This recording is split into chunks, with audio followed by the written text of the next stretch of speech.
everyone. Today we are going to start 9.6, which is the last section of chapter 9, and we are going to be solving right triangles. What we mean by solving right triangles is to find all the unknown side lengths and angle measures. In this first half of the lesson, we are going to identify angles from trigonometric ratios, and we are going to use the inverse trigonometric ratios to find angle measures. In example 1, we are going to be given a trigonometric ratio, and then we have to determine which of the two acute angles has that given trigonometric ratio. In 1a, we are looking for the angle that has a cosine of 0.5. So let's just find the cosine of the two angles A and B and see which one actually has a cosine of 0.5. So cosine of angle A is going to be adjacent over hypotenuse, and root 3 over 2 is not equal to 0.5. Now cosine of B, the adjacent to B is 1, hypotenuse is 2, and 1/2 is 0.5, so we are talking about angle B. Let's do this one more time.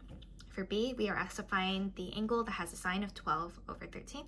And again, let's find the sine of the two acute angles. Sine is opposite over hypotenuse, so sine of F is going to be 5 over 13.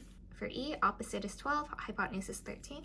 We get that desired ratio of 12 over 13, so angle E is our answer. Let's move on to inverse trigonometric ratios.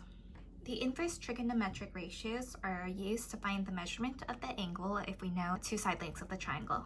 So let's say that we are looking for the measurement of angle A. If we know the lengths of the sides that are opposite of angle A and adjacent to angle A, we can just use this inverse tangent ratio. So this -1 that's like in the exponent, that's the inverse. And if we were to put this into our calculator, then we will get the measurement of angle A.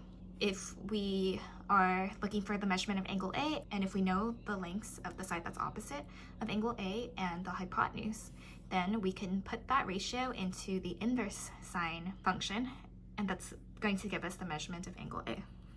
And lastly, if we are looking for the measurement of angle A, and if we know the side that's the length of the side that is adjacent to angle A and the hypotenuse, then we can use the inverse cosine ratio, and this was going to give us the measurement of angle A. I'll show you how we use the inverse trigonometric ratios for example 2. In example 2, we're given the trigonometric ratio for an angle, whether it's tangent, sine, or cosine. And then we want to use the inverse ratio to find the measurement of the angle. So 2a is telling us that the tangent of angle A is going to be equal to 0.75. What we want to do is we are going to take the inverse tangent of that ratio, and that's going to give us the measurement of angle A. So on your calculator, you're going to look for tangent with the -1. On my calculator, I have to press second and tan, and then I want to put in the ratio 0.75. This gives me 36.9.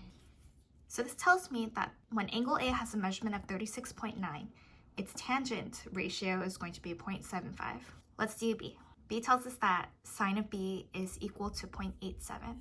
To find the measurement of angle B, we want to take the inverse sine of 0.87. So on your calculator, you're going to look for sine -1. So in order to get to that button, I need to press second, sine, and then I want to put in the ratio, 0.87, and I get 60.5. Now let's do C. Cosine of angle C is going to be equal to 0.15. To find the measurement of angle C, we want to take the inverse cosine of 0.15. On your calculator, you're going to look for cosine with that -1. I have to press second, cosine, and then we want to put in the ratio, 0.15, and I get 81.4. I hope you guys tried D through F, and that's it for our lesson for today. Please let me know if you have any questions. I hope you have a wonderful day, and take care.